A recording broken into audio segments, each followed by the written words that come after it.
अस्सलाम वालेकुम, नमस्कार दोस्तों। आज के इस वीडियो में हम देखेंगे कुवैत से लेटेस्ट अपडेट। यहाँ पे दोस्तों बता दें कि फ़्लाइट को लेकर के उनके साथ ही जिनका इकामा ख़त्म हो रहा है, ख़ासतौर से उन लोगों के लिए जिनका एज 60 प्लस हो चुका है, उनके लिए भी न्यूज़ है।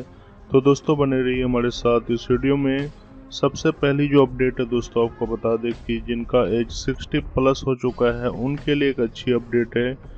यहाँ पे कुवैत का एमपी, जिसका नाम सांसद डॉक्टर हमद अल मातर है, उनके तरफ से कहा गया है कि जो निर्णय लिया गया था जिसका एज 60 प्लस है उनको बिना डिग्री का या फिर 2000 रुपये उसका पर ईयर्स का इकामा रिन्यूअल है, वो बिल्कुल गलत है। यानी कि दोस्तों यहाँ पे बताया गया है जो ये फैसला लिया गया था ये जल्दबाजी में लिया गया था, खासतौर से कोरोना को देखते हुए। तक कुवैत के अंदर जो बढ़ते हुए कोरोना काल था जिसके कारण ये फैसला लिया गया था। दोस्तों आपको बता दें कि कुवैत के अंदर अभी जैसे जैसे कोरोना वायरस का केस में कमी आ रही है, उसी तरह कुवैत गवर्नमेंट का फैसला भी सभी प्रवासी के लिए बेहतर निर्णय लिया जा रहा है। तो दोस्तों आपको बता दें कि यहाँ पे जो 60 प्लस का जो कानून लेके आया हो सकता है इस कानून को दोबारा से हटा दिया जाएगा और सभी प्रवासी यानी कि जिसका एज 60 प्लस है वो लोग आसानी से अपना इकामा को रिन्यूअल करवा सकता है।